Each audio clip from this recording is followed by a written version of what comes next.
Journey's End is a World War I war film that is released on digital download on the 1st of June through Lionsgate, and also on Blu-ray and DVD just a few days later on the 4th of June. It is directed by Saul Dibb of the Duchess fame. It is written by Simon Reed, and it's based off a novel by true-life soldier R.C. Sherriff, whose novel has also previously been adapted into a very successful stage play. Now, I missed this when it first came out at the cinema over here in February, and I was ashamed because I did want to see it. I saw the trailer, I liked the cast, some very good actors in here. So yeah, it's been good to have a chance to catch up with it on DVD.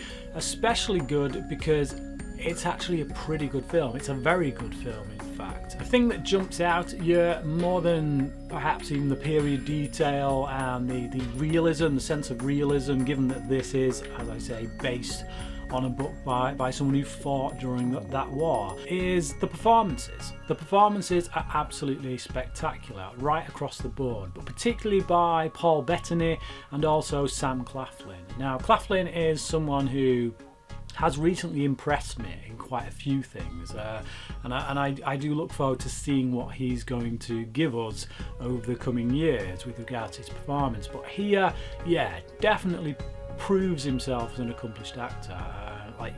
He plays this man, this captain of this group of soldiers who are on the front line, and they're expecting a secret attack, not so secret given that they know about it, by the Germans. The Germans have got something planned. They don't quite know what it is, but they know it's coming within this 6-day time frame. And so death is hanging over them the whole time. They know it's coming and they're breaking, particularly this captain. He's been in this fight for goodness knows how long, and yeah, he's at breaking point. He's snapping. He's got what today would commonly be known as PTSD. He plays that brilliantly, it must be said. This man who's trying to keep control, not just of his men but of himself, his own faculties, but ever so slowly he just keeps on slipping down the hole.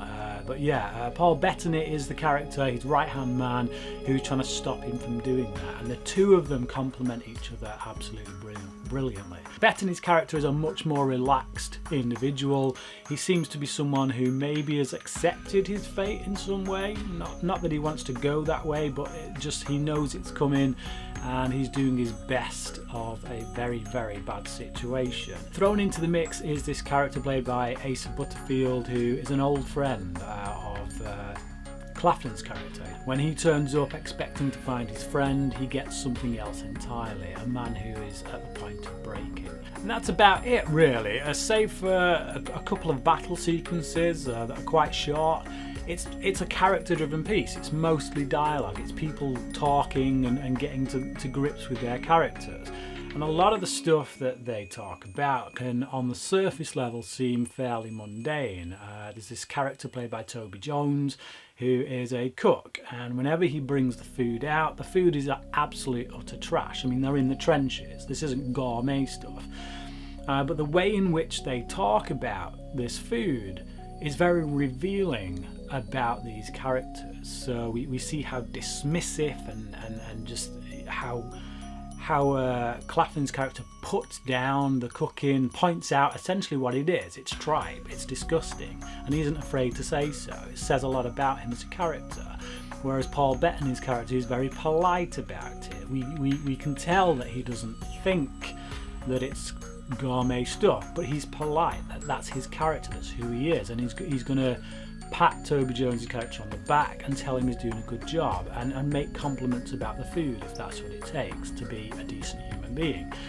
We have this character played by Stephen Graham, who he'll just eat anything that's put in front of him, and he's happy to do so, and it says a lot about his character. He's a man who hides his feelings.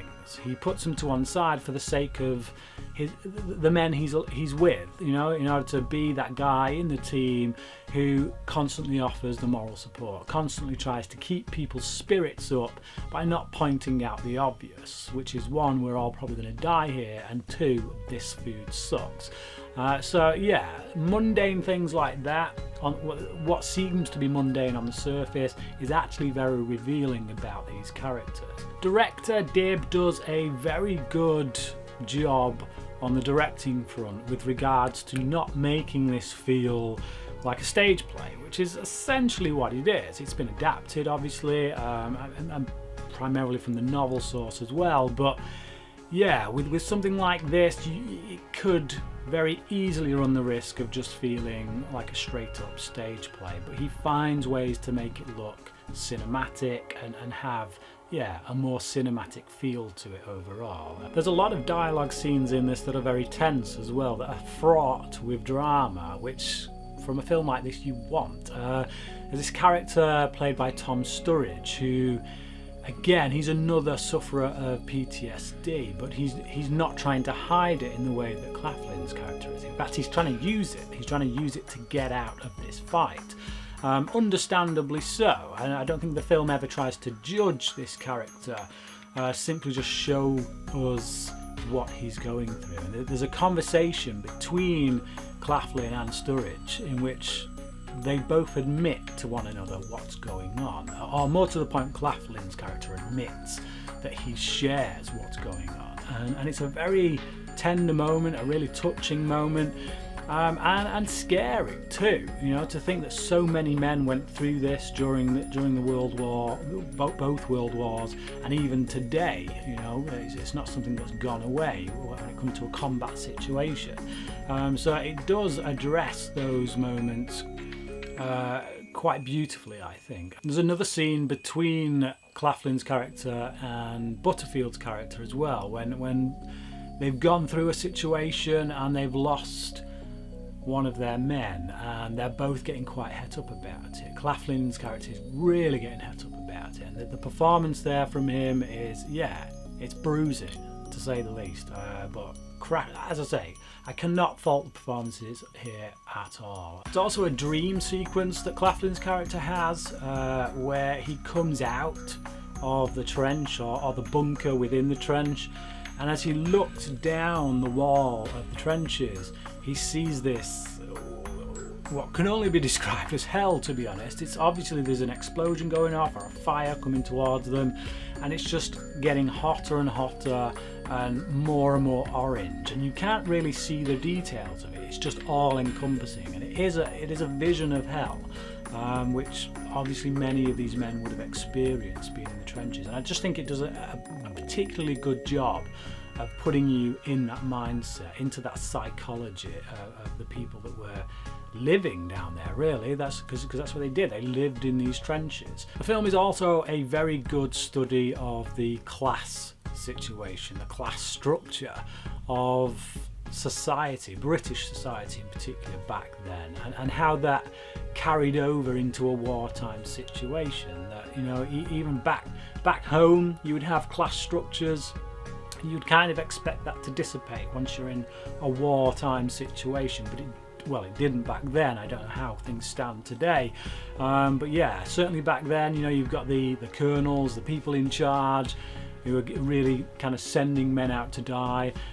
They're all sat in a bunker somewhere away from the battle, eating fish that's, you know, fresh fish that they're having brought in, and this one guy played by Robert Glenister, he's kind of, you can tell that he's more concerned with not moving time schedules so that he can still have his main meal at night time, rather than actually shifting time scales which might help these men in the trenches. And it's abhorrent behaviour, but I can very much imagine that it went on.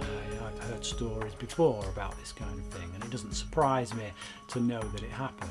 It's a very good drama, really solid stuff, cracking performances, and really nicely handled direction from Dibb, as I say. A very, very strong script as well. I give it a 4 out of 5, and I would highly recommend you checking it out. So there you go, that is my review of Journey's End. If you have already seen this film, I would like to know what you thought about it. So please do comment down below and let me know your thoughts. Until next time, crack it.